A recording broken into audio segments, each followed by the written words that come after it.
আসসালামু আলাইকুম, কেমন আছেন সবাই? আলহামদুলিল্লাহ, আমিও ভালো আছি।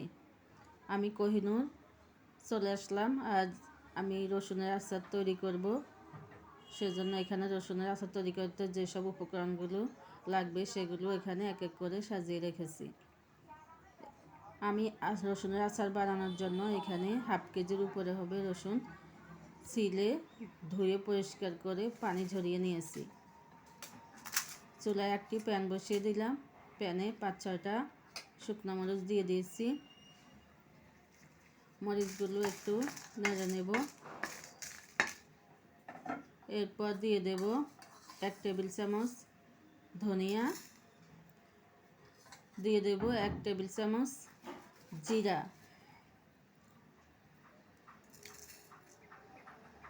নিয়ে একটু নেড়ে চেড়ে নেব।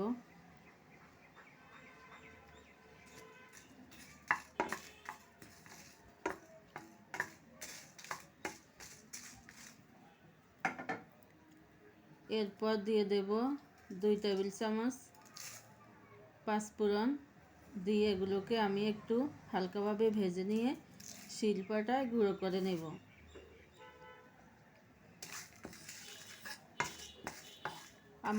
আমার আচারের রেসিপিটা যদি আপনাদের ভালো লাগে তাহলে লাইক, কমেন্ট, শেয়ার করতে ভুলবেন না এবং আমার চ্যানেলটা একটু সাবস্ক্রাইব করে দেবেন।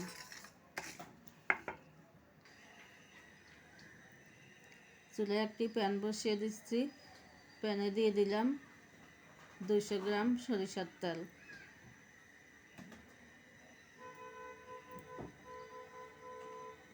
তেলটা যখন একটু গরম হয়ে আসবে তখন দিয়ে দেব 2টো শুকনো মরিচ।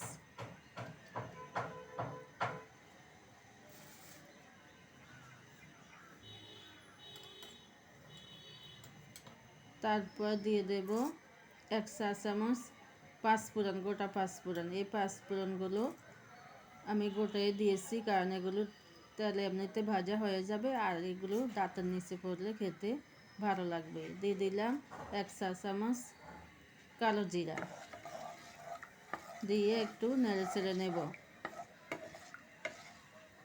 আমি এখানে 2টো মরিচ দিয়েছি, আপনারা যে যেমন ঝাল খান তেমনই দিবেন। যারা বেশি খান তারা আরও মরিচের পরিমাণ বাড়িয়ে দিবেন।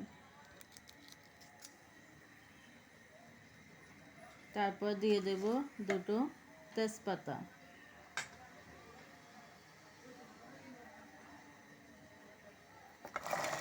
এরপর রসুনগুলো দিয়ে দেব, দিয়ে একটু নেড়ে চেড়ে দিব।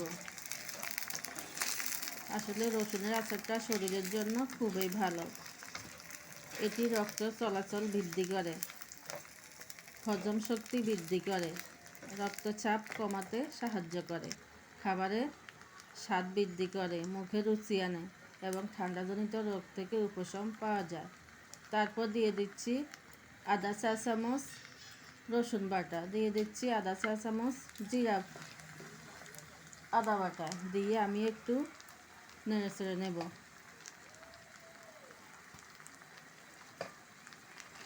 দিয়ে দিচ্ছি স্বাদ মতো লবণ। এখানে আমি 1 টেবিল চামচ লবণ নিয়েছি, নিয়ে ভালো করে এটাকে নেড়ে চেড়ে নেব। তারপর দিয়ে দিচ্ছি 1 টেবিল চামচ সরিষা বাটা,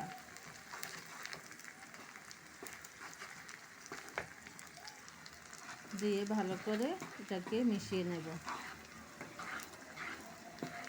দেখুন রসুনটা দেওয়ার সাথে সাথে তেলটা ফেনা ছেড়ে দিচ্ছে। আসলে অনেকেই বলে যে খাঁটি সরিষার তেল হলে ফেনা ছাড়ে, আসলে এটা মিথ্যে কথা, এটা সঠিক না, কারণ যে কোনো সরিষার তেলে ফেনা ওঠে।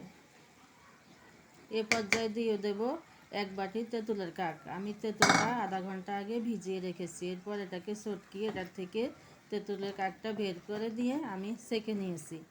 ওই তেঁতুলটা এখানে দিয়ে দিয়েছি। এই পর্যায়ে দিয়ে দেব 1 বাটি গুড়। আমি এই গুড়টা, এটা আখের গুড়, এটাকে আমি চুলায় বসিয়ে একদম তরল করে নিয়েছি, কারণ গোটা গুড়ের চাকাগুলো দিলে এগুলো গলতে সময় লাগে, সেজন্য এটাকে তরল করে দিয়েছি।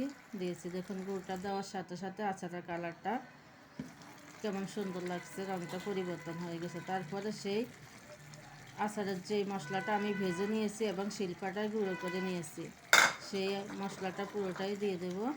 দিয়ে ভালো করে নেড়ে ছেড়ে দেব।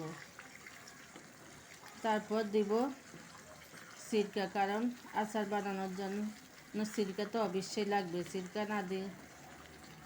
সিরকা যদি না দেওয়া হয় তাহলে আচারটা নষ্ট হয়ে যায়। আর সিরকাটা দেওয়ার পরে আচারটা 1 বছর অনায়াসে রেখে খাওয়া যায়, নষ্ট হওয়ার চান্স থাকে না।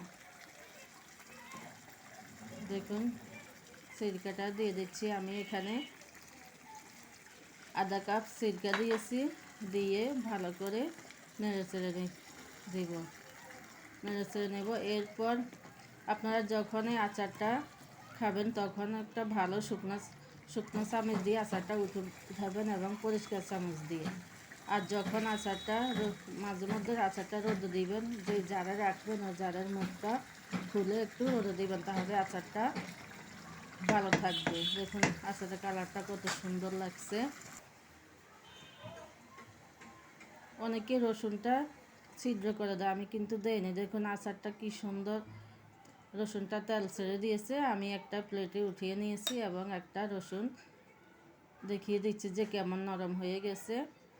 তারপরে আরেকটা রসুন দেখুন আমি হাত দিয়ে আপনাদেরকে ভেঙে দেখাচ্ছি, একদম নরম হয়ে গেছে। আর এই আচারটা ইচ্ছে করলে এখনই খেতে পারবেন, না হতে আর এটা যদি সম্পূর্ণ স্বাদ পেতে চান তাহলে 3 দিন পরে খেলে এটার আসল মজাটা পাওয়া যাবে। ইচ্ছে করলে এখনও খাওয়া যাবে। দেখুন কত সুন্দর কালার হয়েছে।